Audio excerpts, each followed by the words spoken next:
Bulletin की शुरुआत करेंगे और आपको सीधा लिए चलते हैं लखनऊ, जहां से सपा अध्यक्ष अखिलेश यादव क्या कुछ कह रहे हैं, सुनिए। को लोही आवाज भी दिया गया था, लेकिन पुणे जब सरकार बनेगी तो एक्सप्रेसवे के किनारे स्नेक चामस विलेज बनेगा।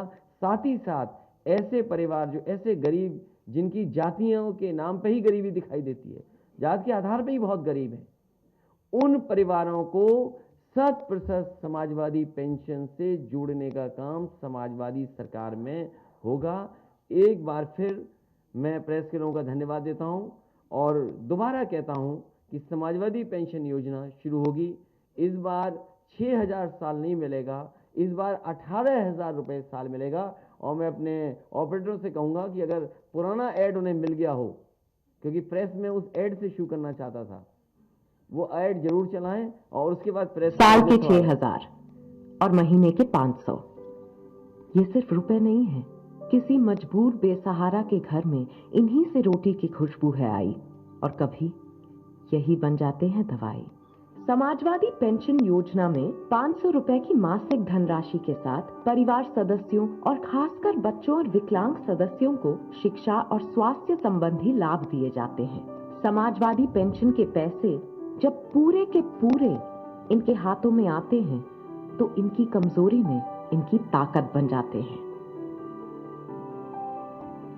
कुछ लोग कहते हैं इतने रुपए में आजकल क्या होता है, ये तो उनसे पूछिए जिनके पास इतना भी नहीं होता है। नहीं है भाई, 400 रुपया घर है, हालत बिगड़ी है, जहाँ से बहुत मदद है।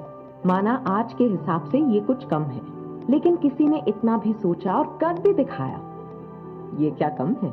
समाजवादी पेंशन योजना गरीब परिवारों में महिला मुखिया के नाम ई पेमेंट के माध्यम से सीधे उनके बैंक खाते में जारी की जाती है। बस ये सिलसिला हमेशा यूं ही चलता रहे, बढ़ता रहे, गरीब और बेसहारा का कोई सहारा बनता रहे।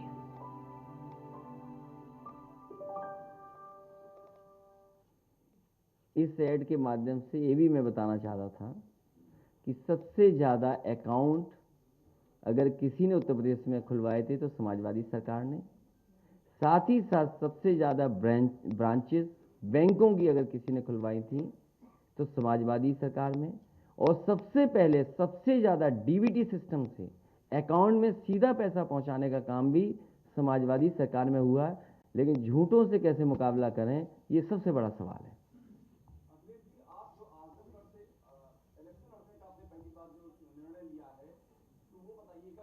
मैं आजमगढ़ की जनता से अनुमति लेकर के ही चुनाव लड़ूंगा, अगर चुनाव लड़ता हूं तो।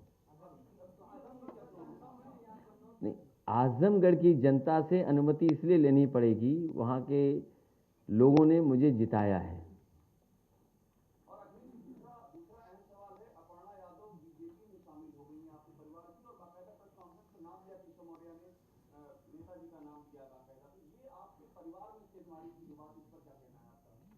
सबसे पहले तो मैं बधाई दूंगा और शुभकामनाएं, और साथ ही साथ हमें खुशी इस बात की है कि समाजवादी विचारधारा का विस्तार हो रहा है। समाजवादी विचारधारा का विस्तार जो हो रहा है, मुझे उम्मीद है कि हमारी विचारधारा वहां भी पहुंच करके और संविधान और लोकतंत्र को बचाने का काम होगा। नेताजी ने बहुत कोशिश की समझाने की, नेताजी ने बहुत कोशिश की समझाने की।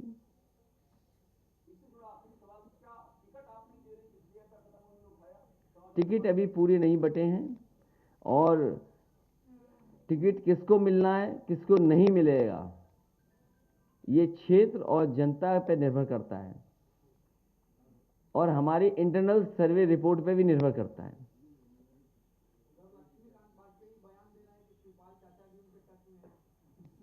और वो भी बता दें कि वो भी किसी के टच में है। ये देखिए, मैंने अगर रोका ना होता, अभी परसों ही मैंने रोका, क्योंकि हम देखिए एक बात तो साफ है, एक बात तो साफ है कि समाजवादी पार्टी ने जिनको लिया है और जिनको साथ लेकर के आए हैं, उनका जनाधार है और व्यापक जनाधार है, जिन लोगों को समाजवादी पार्टी में जोड़ा है। और आज ज़रूरत के हिसाब से और जिन राजनीतिक परिस्थितियों में आज चुनाव आगे बढ़ रहा है, उसमें समाजवादी पार्टी का कोई मुकाबला नहीं कर सकता। उत्तर प्रदेश की जनता बदलाव चाहती है, परिवर्तन चाहती है। उत्तर प्रदेश की जनता भारतीय जनता पार्टी को हटाना चाहती है। उस विकल्प में समाजवादी पार्टी के साथ इतने बड़े पैमाने पर जनता खड़ी है और जनता का साथ देने के लिए समाजवादी लोग खड़े हैं। तो ये आपको याद होगा 2 दिन पहले जब मैंने प्रेस कॉन्फ्रेंस की थी, वो इसीलिए की थी कि उस दिन कहा कि अब भारतीय जनता पार्टी को हम नहीं तोड़ेंगे, जो आना चाहेंगे उन्हें नहीं लेंगे। इसलिए जो टच वाली बात है ना, अगर कुछ इधर टच में है तो हमारे भी उधर टच में है।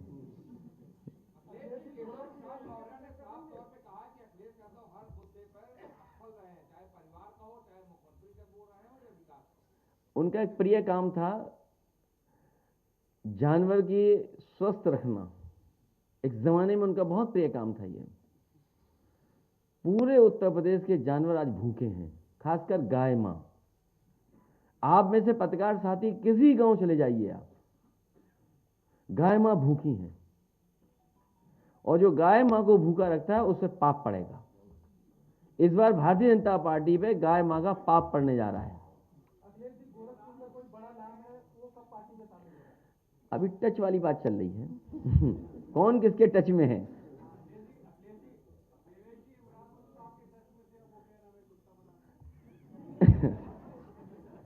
ये बात अच्छी बात नहीं है जो आप कह रहे हो।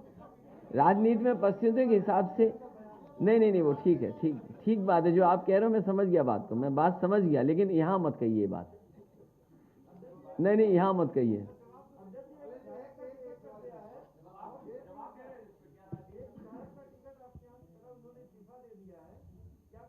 कौन विधायक? नहीं, वो तो अरे अगर आप शुरुआत देखें, अगर आप शुरुआती दौर देखें, भारतीय जनता पार्टी पहले से ही लेती रही। बुक्खल नवाब को ले लिया, बुक्खल नवाब को ले लिया। एक लखनऊ शहर के बिल्डर को नक्शे पर डरा करके ले लिया। क्या आप नहीं जानते इन बातों को?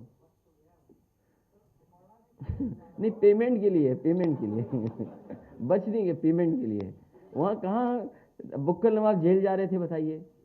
उसके बाद वो लड्डू खा रहे थे, सिमैया खिलवा रहे थे सबको। तो ये पता नहीं कि बुक्खल नवाब कब वापस आ जाए।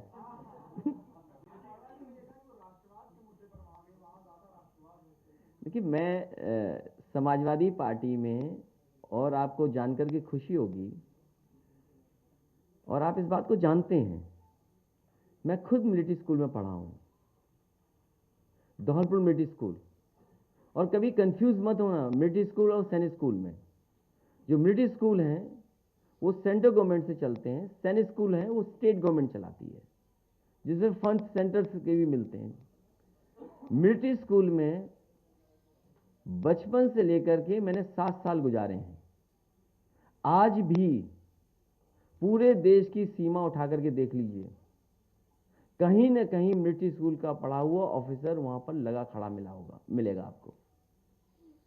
हमारे साथ के वो लोग हैं जो सीमा पर आज भी खड़े हैं, और कई ऐसे लोग हैं जिन्होंने हमें कमांड किया। जब स्कूल में थे हम, तो हम लोगों को कमांड करते थे वो हमारे स्कूल कैप्टन हुआ करते थे। वो प्रेसिडेंट के एडीसी रहे हैं, और 2 बार रहे एडीसी प्रेसिडेंट के नारायणन जी जो थे उनके एडीसी 2 बार रहे वो। और दुर्भाग्य ये है कि जब राष्ट्रपति भवन से वो हटे, वो इतने अच्छे अधिकारी थे कि उन्होंने मुकाबला किया आतंकवादियों को, वो शहीद हुए। जब मैं मिलिट्री स्कूल गया तो उनकी याद में वहां चीजें रखी गई, और आज वहां पर उनके याद में प्रतिमा लगी है धौलपुर मिलिट्री स्कूल में। एक और हमारे सीनियर थे, जब मैं स्कूल में गया तो उस समय जो कैप्टन थे, स्कूल कैप्टन, वो सॉर्ड ऑफ ऑनर उन्होंने लीड किए आरडीसी की परेड। आज दुनिया बड़ी कंपनी में काम कर रहे हैं। वो हमारे क्षेत्र के थे, कन्नौज के रहने वाले थे, एडीसी टू प्रेसिडेंट रहे। उन्होंने सॉर्ड ऑफ ऑनर मिला उन्होंने आरडीसी की परेड को लीड किया, और एडीसी रहे राष्ट्रपति के। आज अमेरिका के बहुत बड़ी कंपनी में काम कर रहे हैं, और कन्नौज के थे। मैं तमाम एग्जाम्पल बता सकता हूं। समाजवादियों को और मुझे सर्टिफिकेट नहीं देना है भारतीय जनता पार्टी को। भारतीय जनता पार्टी की टॉप लीडरशिप बताए, उनके साथ का पढ़ा हुआ एक ऑफिसर हो आर्मी में तो बता दें हमें। भारतीय जनता पार्टी की टॉप लीडरशिप में, फिर मैं दोहराता हूं, एक भी उनका क्लासमेट अगर आर्मी में रहा हो तो बता दे हमें, ऑफिसर रहा हो तो बता दो। अब मैं आप पे छोड़ता हूं कि आप तय करो कि राष्ट्रवाद का रूप क्या हो। जिस सरकार ने एक्सप्रेसवे बनाया हो, एक्सप्रेसवे बना करके एयरफोर्स के साथ टाई अप किया हो, और उस टाई अप के तहत आपके मिराज सुकोई हवाई जहाज उतरे हों एक्सप्रेसवे पे, बताओ उत्तर प्रदेश के आप पत्रकार हो, सबसे पहले डिजाइंड अगर हाईवे किसी ने किया जिसमें मिराज और सुकोई उतरे हों और हरकुलस उतरे हों, तो वो समाजवादी सरकार के थे। और समाजवादी सरकार ने अगर समाजवादी पूर्वांचल एक्सप्रेसवे इस तरह न डिजाइन किया होता तो प्रधानमंत्री भी हवाई जहाज से उतर नहीं सकते थे उस एक्सप्रेसवे पर। समाजवादियों की देन है कि कम से कम उनका विजन ये था, क्लियर विजन था कि जो एक्सप्रेसवे बनेगा उसमें ऐसा रनवे हो जिसमें फाइटर उतर सकें, एयरफोर्स को जरूरत पड़े तो उतर सकें। और उसका परिणाम ये हुआ कि देश के प्रधानमंत्री जब उतरे वो समाजवादियों की डिजाइंड एक्सप्रेसवे था, क्योंकि वो हमारे बाबा योगी का डिजाइन नहीं था। इसलिए प्रधानमंत्री को पता था कि जो उनके साथ है उसने डिजाइन नहीं की है, ये काम चोरी वाले मुख्यमंत्री हैं, इसीलिए उन्हें सजा देने के लिए पैदल पैदल चलाया था।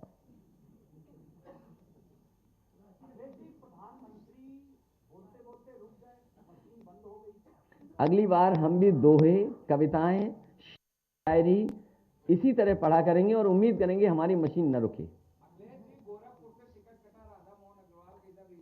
मैं आपसे कह रहा हूं, अगर आपके टच में हो तो चुपचाप आप मुझसे मिल लेना। मैं आजमगढ़ की जनता से कहूंगा और पार्टी जहां फैसला लेगी वहां लड़ूंगा। और चुनाव पहले होना चाहिए, योगी जी से पहले लड़ लें चुनाव।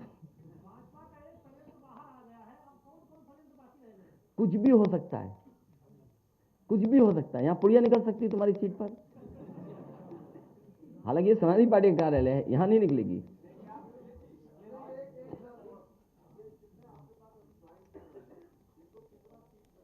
नहीं, ये सीट वाले लोग नहीं है, ये मुद्दों के आधार पर समाजवादी पार्टी के आंदोलन को आगे बढ़ा रहे हैं और समाजवादी पार्टी लड़ाई को मजबूत। तो सपा मुख्यालय में प्रेस कॉन्फ्रेंस अखिलेश यादव कर रहे थे। खबरों के निष्पक्ष विश्लेषण के लिए सब्सक्राइब करें Janatantra TV and press the bell icon. Never miss any update.